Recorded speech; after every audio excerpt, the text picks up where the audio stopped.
नमस्कार। World news में आज रूस और यूक्रेन में 3 साल से चली आ रही जंग को खत्म करने की मांग तेज हो गई है, लेकिन इसे खत्म करने की अब तक की सारी कोशिशें फेल साबित हुई। लेकिन अब रूस ने इस दिशा में बड़ा कदम उठाया है और यूक्रेन से बातचीत के लिए आगे आया है।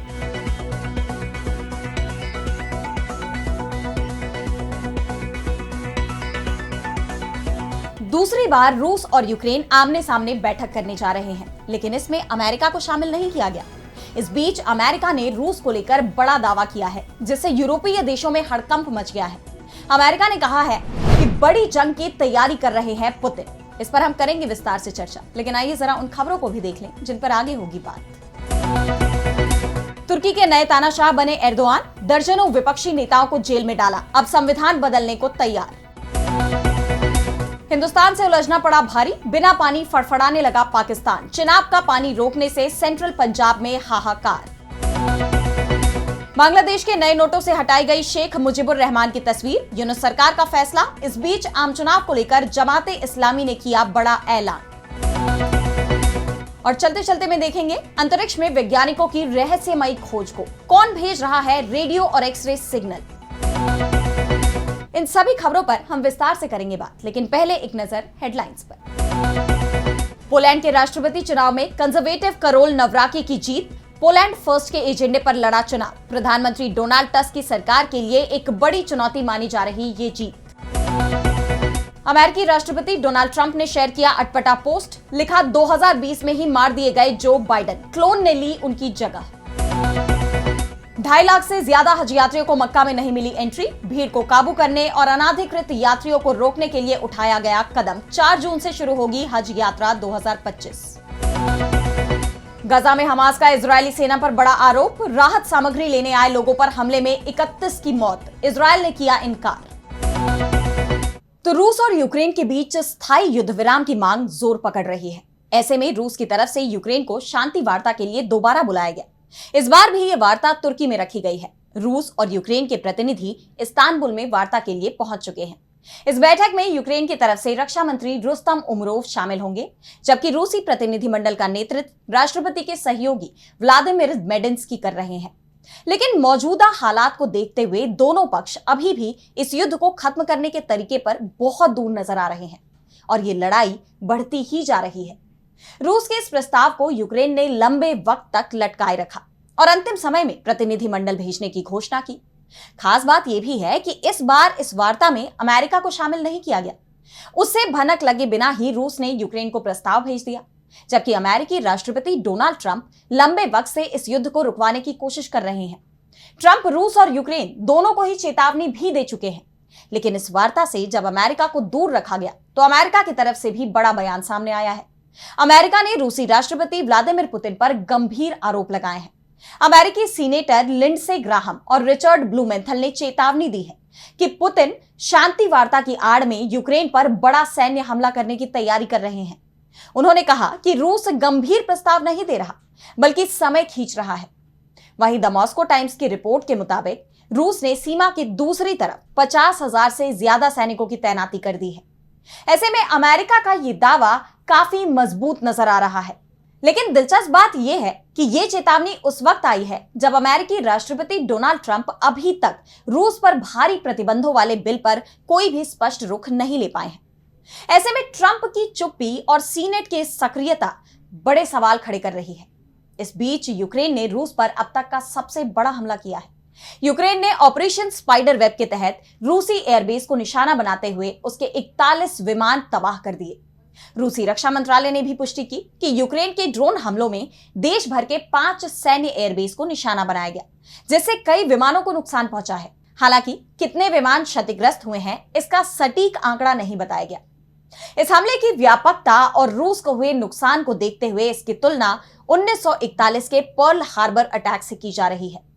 यूक्रेन के राष्ट्रपति वोलोदिमीर ज़ेलेंस्की ने इस हमले को एक शानदार ऑपरेशन बताते हुए कहा कि दुश्मन के इलाके में हमने केवल सैन्य उद्देश्यों को लक्षित करते हुए ऑपरेशन स्पाइडर वेब को अंजाम दिया। इसकी तैयारी में 1.5 साल से ज्यादा का समय लगा। यह ऑपरेशन पूरी तरह से उचित और योग्य है। हम एक पूर्ण और बिना शर्त युद्ध विराम का प्रस्ताव करना जारी रखना चाहते हैं। लेकिन इसके साथ ही सभी तर्कसंगत और सम्मानजनक कदम भी उठाते हैं जो एक स्थायी और विश्वसनीय शांति की ओर ले जा सकते हैं।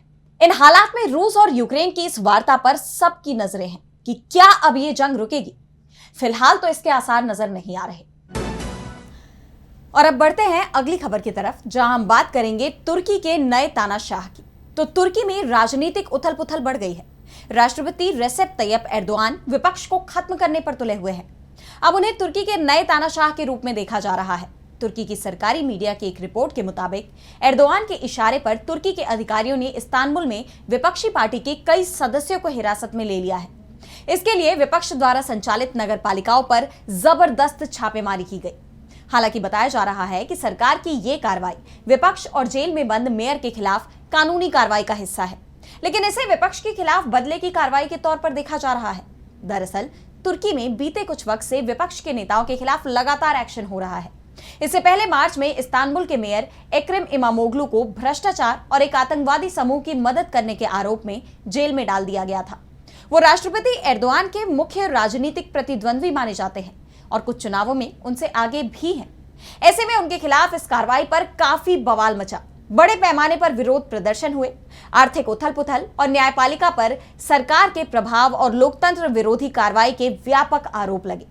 हालांकि तुर्की सरकार ने इन्हें खारिज कर दिया, लेकिन एर्दोआन के फैसले लगातार यही संकेत दे रहे हैं कि वो तुर्की के तानाशाह बनने की तैयारी में है। सत्ता के मोह में वो लगातार संविधान में संशोधन कर रहे हैं। एर्दोआन 2030 में तुर्की के प्रधानमंत्री बने और 2014 में राष्ट्रपति बन गए, जिसके बाद 21 जनवरी 2017 को तुर्की के संविधान में संशोधन किया गया, जिसके बाद देश में प्रधानमंत्री के पद को खत्म कर दिया गया और राष्ट्रपति को राज्य और सरकार दोनों के प्रमुख के रूप में नामित किया गया, जिससे प्रभावी रूप से तुर्की संसदीय शासन से राष्ट्रपति शासन में तब्दील हो गया। और अब 2028 में एर्दोआन का राष्ट्रपति का कार्यकाल खत्म हो रहा है। इसके बाद वो चुनाव नहीं लड़ सकते जब तक कि या तो संविधान ना बदले या फिर चुनाव ही टाल दिए जाए। ऐसे में एर्दोआन संविधान बदलने की तैयारी में है, लेकिन उनका कहना है कि वे जो संविधान में बदलाव चाहते हैं वो देश की जरूरतों को देखते हुए है, ना कि निजी स्वार्थ। लेकिन उनके मौजूदा फैसलों की तुलना चीन और उत्तर कोरिया से की जा रही है। ऐसे में तुर्की की राजनीति में क्या नया मोड़ आता है? क्या संविधान बदल देंगे एर्दोआन? ये देखने वाली बात होगी। और अब अगली खबर में बात होगी हिंदुस्तान और पाकिस्तान के बीच तनाव की। तो दोनों देशों के बीच भले ही सीजफायर हो गया है, लेकिन भारत और पाकिस्तान का तनाव अब तक नहीं थमा, क्योंकि पाकिस्तान ने अब नया राग अलापना शुरू कर दिया है। और अगर पाकिस्तान नहीं माना तो हिंदुस्तान भी चुप नहीं बैठेगा। इसका अंदाजा वाटर स्ट्राइक से ही लगाया जा सकता है। पाकिस्तान अपनी हरकतों से बाज नहीं आ रहा है। ऐसा इसलिए कहा जा रहा है क्योंकि सिंगापुर में आयोजित शांग्रीला डायलॉग 2025 के दौरान पाकिस्तान ने एक बार फिर कश्मीर मामले को वैश्विक मंच पर उठाने की कोशिश की। इस बार पाकिस्तान के joint chief of staff committee के अध्यक्ष जनरल साहिर शमशाद मिर्जा ने कश्मीर को हिंदुस्तान और पाकिस्तान विवाद का केंद्रीय बिंदु करार देते हुए अंतरराष्ट्रीय समुदाय से तीसरे पक्ष की मध्यस्थता की मांग की। पाकिस्तान की इस मांग पर हिंदुस्तान का रुख हमेशा की तरह स्पष्ट और कड़ा रहा है। हिंदुस्तान ने साफ कर दिया कि अगर पाकिस्तान नहीं माना तो उसे इसका बहुत बुरा अंजाम भुगतना होगा। वहीं दूसरी तरफ पहलगाम आतंकी हमले के बाद भारत ने जो वाटर स्ट्राइक की रणनीति अपनाई है, उससे पाकिस्तान में पानी के लिए हाहाकार मच गया है। भयंकर गर्मी और पानी न होने से खेतों में भी चौड़ी दरारें हो गई हैं। IRSA के प्रवक्ता खालिद इदरीस राणा ने इस सिलसिले में कहा कि Pakistan commissioner for Indus water यानी PCIW को हर घंटे जल प्रवाह का डेटा मिलता है, जबकि IRSA को औसत मीन डेटा मिलता है। उनके मुताबिक चिनाब नदी में 29 मई को औसत जल प्रवाह 69,100 क्यूसेक और 30 मई को 78,000 क्यूसेक था, जो 31 मई को अचानक गिरकर 22,700 क्यूसेक रह गया। राणा ने बताया कि IRSA झेलम नदी की जल विज्ञान स्थिति के अनुसार मंगला डैम में पानी का भंडारण कर रहा है और 30 जून तक बांध को 80% तक भरना जरूरी है।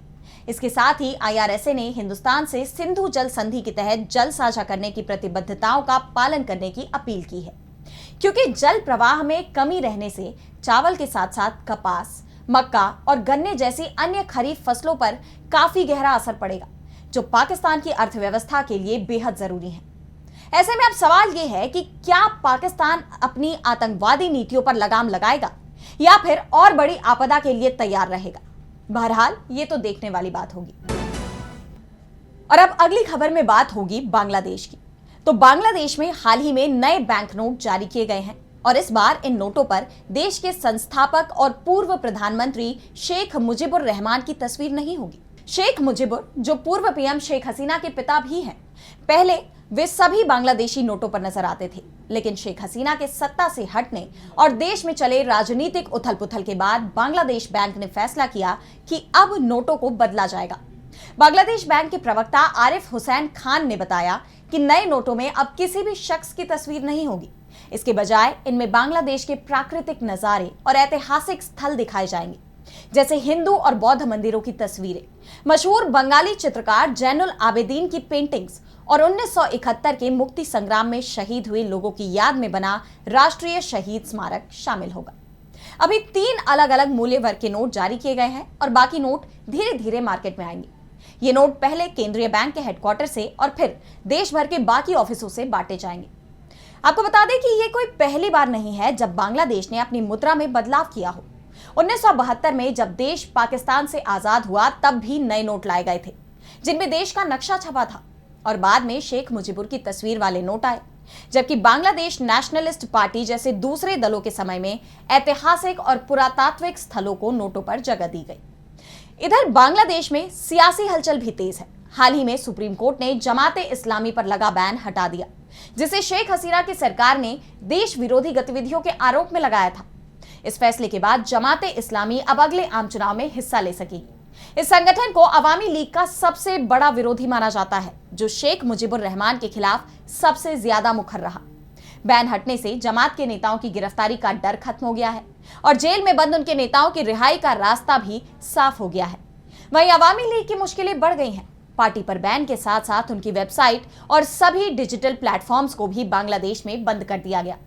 कुल मिलाकर बांग्लादेश में सियासी और आर्थिक बदलावों का दौर जारी है और ये नए नोट और जमात का चुनावी मैदान में उतरना उसकी ताजा मिसाल है। और अब चलते चलते मैं बात करेंगे अंतरिक्ष में रहस्यमयी खोज की, जिसने वैज्ञानिकों को हैरान कर दिया है। तो ब्रह्मांड अपने अंदर अनगिनत रहस्यों को समेटे हुए है। इन रहस्यों का पता लगाने की बहुत कोशिश की गई, लेकिन अभी तक कई ऐसे रहस्य हैं जो अनसुलझे हैं। इस बीच अब वैज्ञानिकों ने एक बड़ी खोज की है। उन्होंने एक बड़े रहस्य से पर्दा उठाया है जो बहुत ही हैरान करने वाला है। वैज्ञानिकों ने अंतरिक्ष में एक ऐसे ऑब्जेक्ट की खोज की है जो हर 44 मिनट में नियमित रूप से रेडियो तरंगों और एक्सरे सिग्नल छोड़ रहा है। इस विचित्र और अनदेखे व्यवहार ने खगोलविदों यानी एस्ट्रोनॉमिस्ट को चौंका दिया है।